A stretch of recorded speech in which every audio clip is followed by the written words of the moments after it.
출애굽기 1장. 야곱과 함께 각각 자기 가족을 데리고 애굽에 이른 이스라엘 아들들의 이름은 이러하니 루벤과 시므온과 레위와 유다와 이사갈과 수불론과 베냐민과 단과 납달리와 갓과 아세리요. 야곱의 허리에서 나온 사람이 모두 70이요 요셉은 애굽에 있었더라.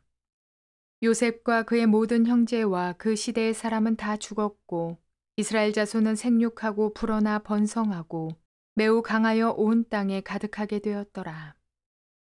요셉을 알지 못하는 새 왕이 일어나 애굽을 다스리더니 그가 그 백성에게 이르되 이 백성 이스라엘 자손이 우리보다 많고 강하도다.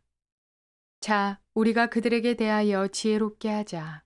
두렵건대 그들이 더 많게 되면 전쟁이 일어날 때에 우리 대적과 합하여 우리와 싸우고 이 땅에서 나갈까 하노라 하고 감독들을 그들 위에 세우고 그들에게 무거운 짐을 지워 괴롭게 하여 그들에게 바로를 위하여 국고성 비돔과 라암셋을 건축하게 하니라. 그러나 학대를 받을수록 더욱 번성하여 퍼져나가니 애굽 사람이 이스라엘 자손으로 말미암아 근심하여 이스라엘 자손에게 일을 엄하게 시켜 어려운 노동으로 그들의 생활을 괴롭게 하니 곧 흙 이기기와 벽돌 굽기와 농사의 여러 가지 일이라. 그 시키는 일이 모두 엄하였더라. 애굽 왕이 히브리 산파 십부라라 하는 사람과 부하라 하는 사람에게 말하여 이르되 너희는 히브리 여인을 위하여 해산을 도울 때에 그 자리를 살펴서 아들이거든 그를 죽이고 딸이거든 살려두라. 그러나 산파들이 하나님을 두려워하여 애굽 왕의 명령을 어기고 남자 아기들을 살린지라. 애굽 왕이 산파를 불러 그들에게 이르되 너희가 어찌하여 이같이 남자 아기들을 살렸느냐. 산파가 바로에게 대답하되 히브리 여인은 애굽 여인과 같지 아니하고 건장하여 산파가 그들에게 이르기 전에 해산하였더이다 하매 하나님이 그 산파들에게 은혜를 베푸시니 그 백성은 번성하고 매우 강해지니라. 그 산파들은 하나님을 경외하였으므로 하나님이 그들의 집안을 흥왕하게 하신지라.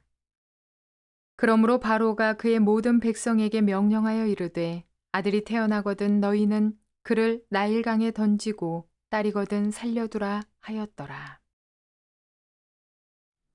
좋은 날입니다. 성령님께서 오늘도 여러분의 심령 가운데 큰 은혜와 평강으로 함께해 주시기를 주님의 이름으로 축복하여 드립니다. 오늘 드디어 출애굽기 1장을 시작합니다. 출애굽기는 한민족 이스라엘을 하나님께서 어떻게 만들어내시는지 형성하시는지에 대한 이야기를 적고 있는 것이 출애굽기라고 했습니다. 그 출애굽기의 큰 내용을 세 가지로 말한다면 애굽에서 종살이하는 야곱의 가족들을 끄집어내어서 그들을 이스라엘이라는 한 민족을 만드신 하나님의 이야기. 하나님의 백성으로서 살아가기 위해서 그들에게 십계명을 주신 이야기. 그리고 하나님과 교제하는 법을 가르치기 위해서 성막을 주신 하나님. 그리고 이 모든 삶을 출애굽하여서 영원한 천국에 들어가기 전에 광야에서의 삶에 하나님이 어떻게 우리와 동행하시는지를 보여주는 것이 출애굽기라고 이야기했습니다. 오늘은 1장으로 넘어가 봅시다. 큰 그림을 우리가 보았으니까 이제 1장은 어떻게 이야기를 시작하고 있을까요? 창세기 요셉이 죽고 난 이후에 오늘 출애굽기로 딱 넘어가는데 350년의 세월이 흘렀습니다. 그리고 하나님이 어떻게 역사 속에서 일하는지를 보여주고 있는 것이 출애굽기 1장의 말씀입니다. 제목을 이렇게 삼았습니다.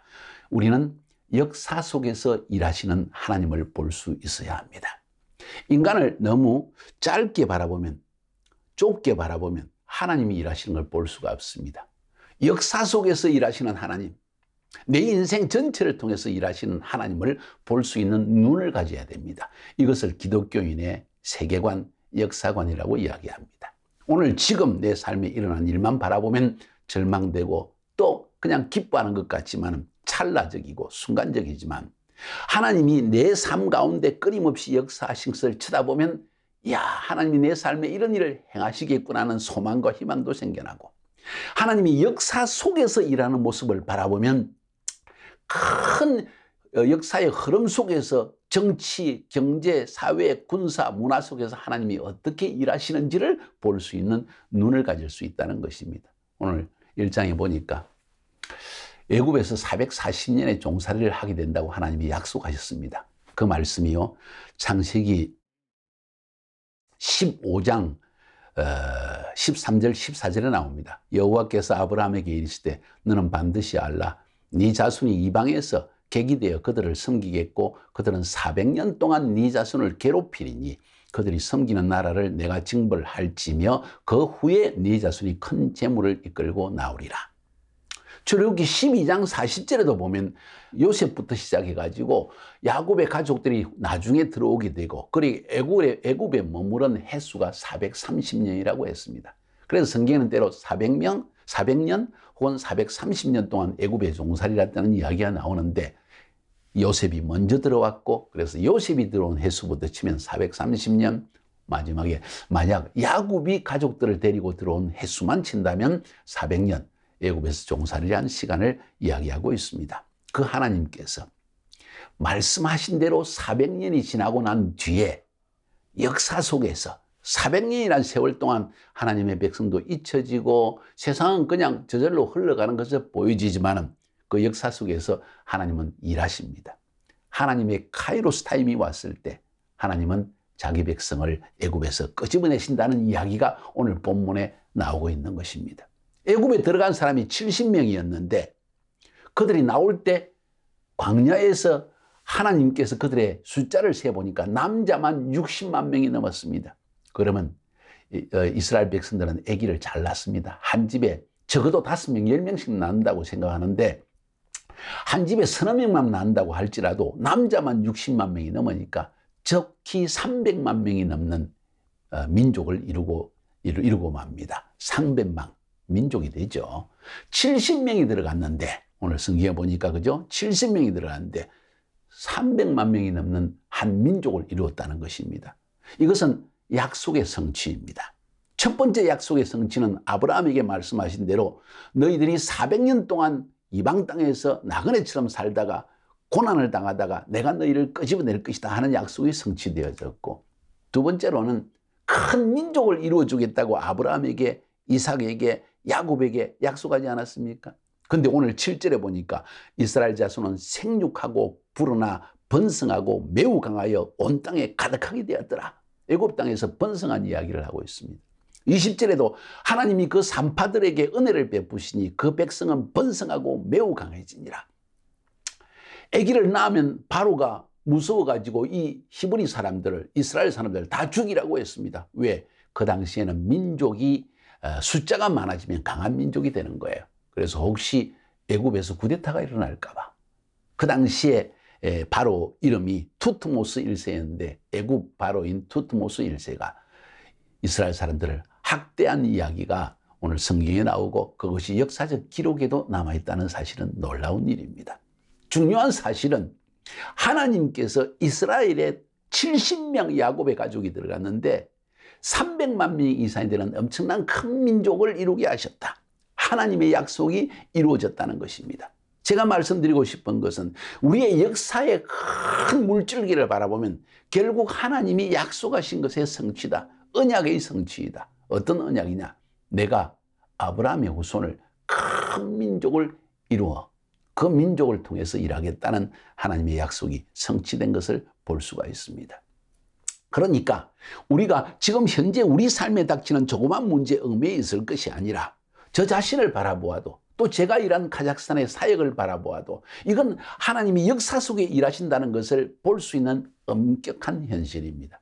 저는 조그만 시골이 아니라 한국의 마산이라는 도시에서 태어나가지고 하나님의 인도하심으로 하나님의 경륜 가운데 서울로 하나님이 데려가시고 그리고 미션 스쿨인 대광고등학교를 나오게 하시고 경희대 법대를 다니게 하시고 또 거기에서 하나님을 만나게 하시고 좋은 친구 덕분에 하나님을 만나게 하시고 그리고 그 하나님께서 저희 마음속에 독일로 유학 가자는 마음을 주시고 유학을 가서 하나님이 훈련시키시고 카자흐스탄 나라에 가서 20년의 세월, 지금 30년이 넘는 세월을 목회 활동을 하여서 그 옛날 대상들이 다니던 낙타를 타고 다니던 그 실크로드라는 지역에 탄탄탄 나라들 가운데 복음을 전하게 하시고 이제는 아랍 나라들까지 복음을 전하게 하시는 이 하나님의 경륜, 인생 전체를 가만히 바라보면 하나님께서는 그 계획을 가지고 저를 이끌어내시고 준비시키고 고난을 지나게 하시고 그리고 나에게 성령을 보여주셔서 하나님의 사역을 행하게 하시고 또 이름도 모르고 또 생각도 해보지도 않은 카자흐스탄이라는 나라에 들어가서 하나님의 역사를 이루게 하시고 결국 저로 하여금 이 하나님의 큰 구원의 역사 가운데 쓰임받게 하셨다는 사실을 저는 보고 있습니다. 이건 저의 인생을 통해서 보는 하나님의 역사입니다. 그런데 또 다른 측면으로 바라보면 하나님은 인류의 역사 가운데서 일하고 있는 걸 볼 수 있습니다. 복음이요, 예루살렘에서 안디옥으로, 안디옥에서 로마로, 로마에서 전 유럽의 복음이 전파되어지고 그 복음이 다시 서쪽 대서양을 건너서 아메리카 대륙으로 들어갑니다. 아메리카에서 복음이 확산을 하고 그 아메리카에서도 선교사들이 태평양을 건너서 중국과 한국 땅을 건너옵니다. 이게 모든 역사의 흐르는 과정이라는 거예요. 그 역사 속에 일하시는 하나님의 이야기를 지금 들려주고 있는 것입니다. 1970년대쯤 돼가지고 중국이 문이 닫힌 줄 알았는데 하나님이 주기의 장막, 그것을 열어서 그 안에 엄청난 부흥의 역사가 일어난 것을 보게 하십니다. 중국에 부흥이 일어난 것이죠. 말할 수 없는 것입니다. 그 다음 하나님이 또 서쪽으로 움직이십니다. 우리는 생각하기에 구소련 지역, 철의 장막, 아이언 커튼이라고 이야기했습니다. 절대 무너지지 않는 공산제국이라고 생각했는데 역사 속에 일하시는 하나님이 그 공산주의가 복상망하게 하십니다.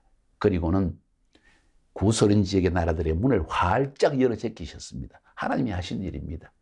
1990년 고르바초프 대통령을 통해서 한 일입니다. 그 하나님의 역사의 현장 속에 저는 쓰임받아서 독일에서 신학 공부를 하다가 결국 중앙아시아 카자흐스탄 나라에 들어가게 됩니다.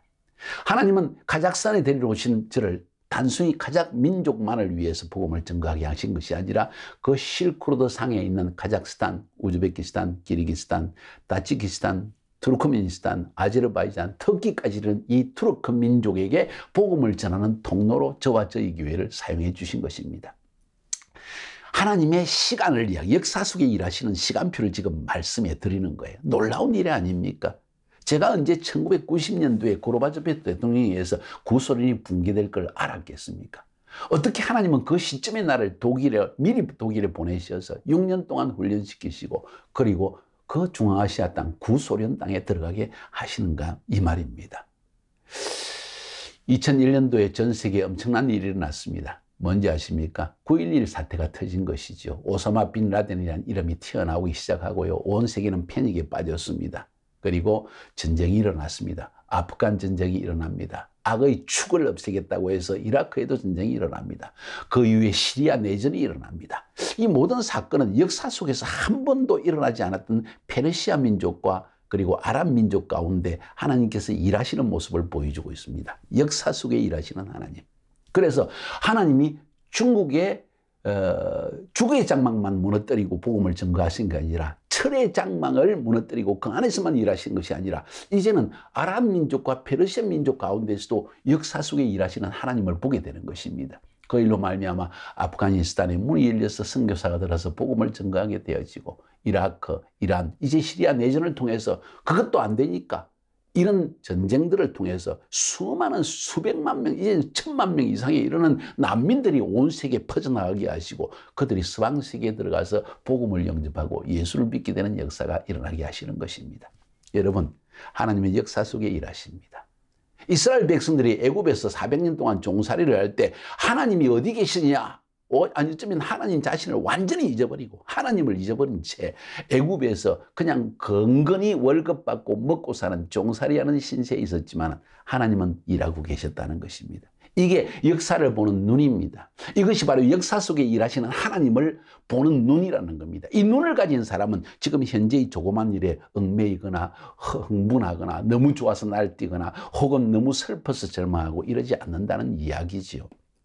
오늘 본문에는 이스라엘 민족이 애굽에 종살이를 하였고 애굽의 투트모스 1세는 이러한 이스라엘이 히브리 민족들이 강해져서 쿠데타를 일을까 두려워해서 아기를 낳기만 하면 다 죽이라고 명령을 하지만은 하나님께서 히브리 산파들에게 은혜를 베푸셔서 그들이 태어나면 몰래 숨겨서 자꾸 이스라엘 민족이 번성하게 하였더라. 번성하게 한다는 하나님의 약속을 성취하시는 하나님, 산파들에게 은혜를 베푸시는 하나님, 애굽의 두트모스 일체와 같이 하나님의 백성이 하나님의 일을 위해서 쓰임받기 위해 준비되고 있을 때 마귀는 죽이려고, 아기들을 다 죽임으로 말미암아 이스라엘 민족을 멸족시키려고, 하나님의 백성을 멸족시키려고 애를 쓰고 있지만 하나님은 일하고 계시는 걸요. 오늘날도 매스컴을 통해서 혹은 수많은 방법으로 기독교와 교회를 핍박하고, 그리고 아주 부정적인 부분만을 끄집어내어서 계속 매스컴을 통해서 기독교에 대한 부정적 이미지를 심으려고 하지만 하나님은 그 가운데 일을 하시는 하나님이십니다. 우리는 이 하나님을 알기 때문에 어떤 상황 속에서도 절망하거나 불평하거나 그것 때문에 괴로워하는 것이 아니라, 하나님은 하나님이 때에 일하신다, 하나님은 역사 속에서 반드시 그의 약속을 성취하신다는 믿음이 있기 때문에 그런 조그만 일들에 흔들리지 않고 꾸준히 주님께서 우리에게 명하신 일을 한 걸음 한 걸음 한 걸음 순종하며 나아가고 있는 것입니다. 출애굽기 1장 전체를 읽어보십시오. 애굽에 야곱의 가족이 들어간 지 350년이 지나고, 아니 430년이 지나고 난 뒤에 하나님은 드디어 일하십니다. 그 400년 동안 하나님은 돌아가셨습니까? 아니요. 하나님은 이스라엘이 큰 민족을 이루기까지 일하셨습니다. 애굽 땅에서, 고센 땅에서 끝없이 번창하게 만드셨습니다. 300만이 넘는 인구를 만들어내게 하셨습니다. 하나님의 택한 백성 이스라엘 민족을 만들기 위한 하나님의 시간이었습니다. 그리고 하나님의 때가 이르렀을 때 결국 하나님은 모세라는 사람을 탄생하게 하신다는 이야기가 또 2장부터 흘러나오는 것입니다. 하나님은 역사 속에 일하시고 여러분의 인생 전체를 통해서 젖 먹을 때부터, 아니 어머니의 태중에서부터 여러분이 요람에 들어갈 때까지 일하시는 하나님이시다. 이 믿음을 딱 가지고 살아가세요. 그 하나님은 좋으신 하나님이요 구원의 하나님이십니다. 그 하나님이 여러분의 삶에 반드시 함께 하시며 하나님께서 여러분에게 약속하신 것을 반드시 성취하실 것입니다. 아브라함에게 말씀하신 것처럼, 이삭에게 말씀하신 것처럼, 요셉에게 말씀하신 것처럼, 야곱에게 말씀하신 것처럼 여러분과 저에게도 하나님은 말씀하시는 하나님이셨고, 성령으로 말씀하시는 하나님이 우리의 삶 전체를 통해서 일하신다는 것을 여러분이 알아야 한다는 것입니다. 하나님이 역사 속에 일하시고 우리의 삶 가운데 일하시는 것을 볼 수 있는 눈을 가져야만 합니다. 승리하시기를 주님의 이름으로 축복하여 드립니다.